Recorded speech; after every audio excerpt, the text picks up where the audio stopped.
스트랩TV의 동우상입니다. 네, 오늘도 새로운 얼굴로 예, 여러분과 만나 뵙고 있고요. 오늘은 2023년 재도전 성공 패키지 해설 한번 드려보겠습니다. 오늘은 먼저 일부 공고 해설을 드려보도록 하겠습니다. 재기하시는 창업자분들께는 가장 좋은 사업일 수 있겠고요.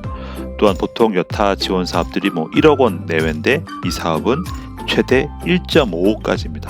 그래서 한번 좀 관심 갖고 보실만 하고요. 예, 바로 한번 시작해 보겠습니다. 신청서나 발표 자료, 코칭이 필요할 수 있습니다.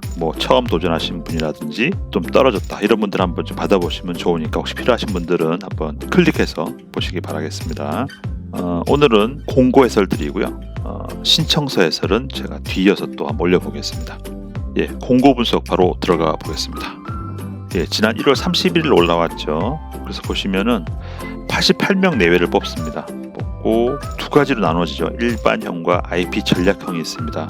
간단하게 말하자면 예비, 재창업 3년 이하라 보시면 됩니다. 근데 이제 IP, 이 IP란 부분은 특허, 디자인, 실용실현 하나 이상이면 됩니다. 대신에 출원은 안 돼요. 출원은 안 되고 등록된 것만 가능합니다. 그래서 3년 역시 이하고요. 인원수는 일반형을 73명, 그리고 IP 전략형을 15명 뽑고 있습니다. 그리고 최대 1억 5천입니다. 보통 초기 창업 패키지의 경우에 1억 원이면은 평균 7천만 원. 예를 들어서 예비 창업 패키지 최대 1억일 때는 평균 5천만 원 정도 말하지 않습니까? 그런 면에서는 최대 1억 5천 정도 되면은 평균 한 7천만 원 내외는 되지 않을까 이렇게 생각을 합니다. 일단 사업 기간 똑같이 8개월이고요. 자, 근데 특징이 하나 있죠. 자부담이 큽니다. 아무래도 지원금이 크기 때문에 그럴 수 있죠. 그래서 자부담이 총 25%. 자, 근데 한편 이것도 큰 부담이 아닌 게 현물이 20%예요. 그러니까 사실은 큰 부담은 아니다 그렇게 말할 수도 있습니다. 자, 그리고 청년 재창업자의 비율이 40% 내외입니다. 즉 청년은 어떻게 되나요? 여기 나와 있죠. 39세 이하를 말하거든요. 그래서 바꿔 말하면은 60% 이상은 40세 이상이라고 볼 수 있겠죠. 이해되시죠? 아무래도 재창업이라는 부분은 조금 연배가 있는 분들이 많을 수 있으니까 60%를 그런 분들을 잡은 거죠. 보통 다른 지원 사업은 안 그렇죠. 예를 들어서 예비 창업 패키지도 예년 같은 경우 보면은 오히려 청년 창업자들이 60-70% 됐었습니다. 자, 그리고 주요 내용은 제가 요약을 했는데요. 이 정도가 핵심적인 내용이라고 보시면 되겠습니다. 네, 다 말씀드렸어요. 넘어갈게요. 네, 다음은 신청 자격 및 제외 대상입니다. 제 생각에 이번 재도전 성업 패키지에서는 이게 중요합니다. 이 자격 요건에 해당되냐 안 되냐가 중요하죠. 아무래도 사업했다가 문 닫은 분도 계시고 다양한 이유가 있으실 거잖아요. 그런 분들이 도전하시면 좋고 이런 사업을 받으면 좋긴 한데 아무래도 까다롭습니다. 그래서 한번 잘 살펴보실 필요가 있습니다. 자, 신청 자격은요. 예비 재창업자 그리고 재창업자로 구분하는데 일단 예비 재창업자는 어떻게 해석하냐? 공고일 이전에 폐업한 경우입니다. 금년 1월 30일 폐업했다. 상관없어요. 신청할 수 있는 거죠. 근데 만약에 2월 1일에 폐업을 했다. 그러면 신청이 안 되는 겁니다. 하루 차이지만 이런 문제가 생기는 거죠. 그래서 잘 알아보실 필요가 있습니다. 자, 그리고 협약 종료일 1개월 이전까지 사업자를 낼 수 있으면 됩니다. 이건 어려운 거 아니죠. 이거는 큰 문제 아닌 거예요. 결국 중요한 거는 요거죠. 공고일 이전에 폐업을 한 경우만 하겠습니다. 다음은 재창업자. 자, 재창업자는 중소기업을 폐업을 하고 재창업일로부터 3년이 경과하지 않은 자가 기준이 되겠습니다. 즉 4년 경과했다. 그럼 안 되는 거죠. 자, 이런 부분도 한번 확인해 보시기 바라겠고요. 자, 나머지는 비슷합니다.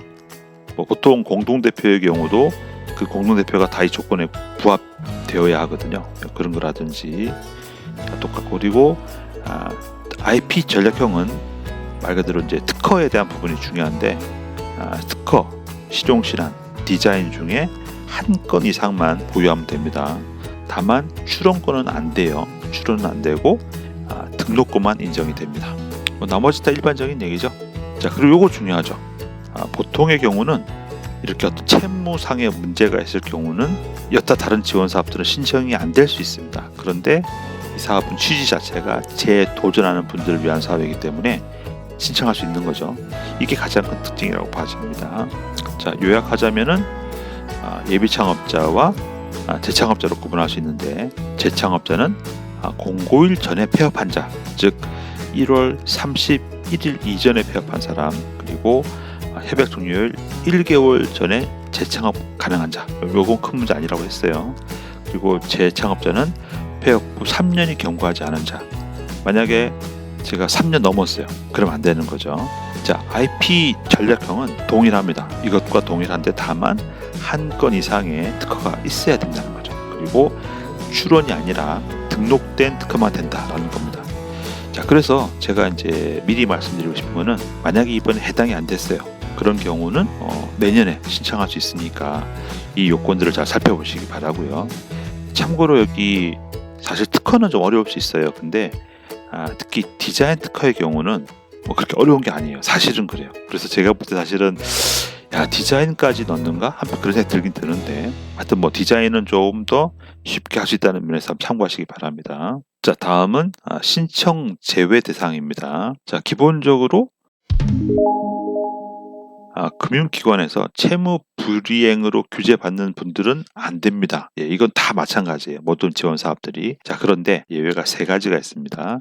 이게 중요해요. 채무 변제를 완료하고 증빙이 가능한 자, 즉 채무 불이행이란 게 있었는데 변제를 완료한 거예요. 자, 그러면 뭐랄까 신용 회복이 안 되더라도 어때요? 증빙을 할 수 있겠죠. 이런 경우도 신청할 수 있고, 그리고 신용회복위원회에서 어떤 채무 조정 합의서를 체결한 경우, 이 경우도 아직 제가 채무 불이행 상태에 있을 수 있지만 저 증빙을 보여줄 수 있기 때문에 된다는 거죠. 그리고 개인 회생 제도에서 파산 면책 선고자, 회생 인가를 받은 자도 신청할 수 있다는 겁니다. 자, 이게 무슨 말이냐? 회생 인가를 받았다는 말은 아직 제가 돈을 갚아 나간다는 얘기예요. 예, 돈을 갚아 나갈 때는 제가 신용이 안 좋아요. 자, 그렇기 때문에 신용이 안 좋고 채무 불이행이라 하더라도 저런 3가지를 제가 하고 있다고 증빙할 수 있으면 신청할 수 있다는 거죠. 네. 그러니까 사실 어려운 분들 많지 않습니까? 사업하고 실패한 분들이 많이 계신데, 이제 사업적으로 근데 이 3가지 요건에 해당되면 신청할 수 있다는 거죠. 나머지는 비슷합니다. 뭐 국세 체납이라든지 나머지는 다 안 되는 요인들이 비슷해요. 넘어갈게요. 자, 다음은 세부 지원 내용입니다. 자, 일단 금액이 제일 좀 매력적이에요. 그죠? 금액이 1억 5천 최대 그렇게 되고요. 자, 그리고 사업비 지출에 대한 부분도 역시 동일합니다. 뭐 시제품 제작이라든지 마케팅, 사업화 자금을 쓸 수 있고요.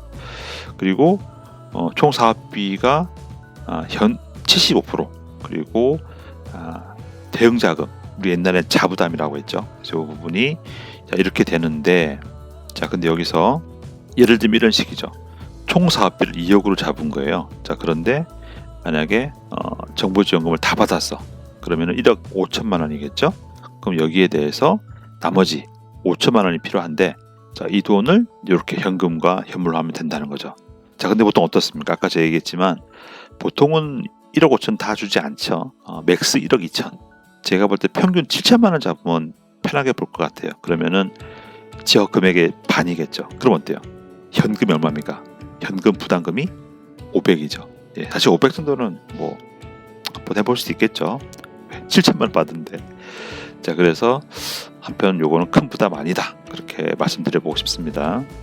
자, 나머지는 뭐 보시는 바와 같고요. 자, 그리고 이번 사업의 또 특징이 뭐냐면, 이제 현재 모든 정부 지원 사업의 하나의 트렌드입니다. 추세인데 점점 민간으로 위양하고 있습니다. 사실 이거는 좋은 방향성이죠. 자, 그런 면에서 민간 연계, 성과 촉진, 네트워크 기타 이런 부분들을 이제 더 특징을 가지는 기관들로 해가지고, 자, 일반형, 우리가 알고 있는 기존의 그 지원 기관들, 그리고 지정형, 한국발명진흥회가 지정형이고, 다음 교육형은 뭐 이렇게 3가지 기업이 되어 있습니다.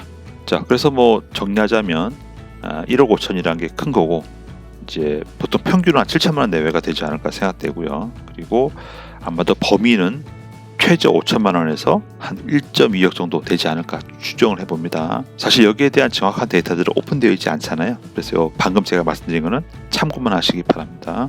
자, 자부담은 25%. 이 정도 이해하시면 되겠고요. 네, 다음은 IP 전략형의 지원 사업에 대한 안내입니다.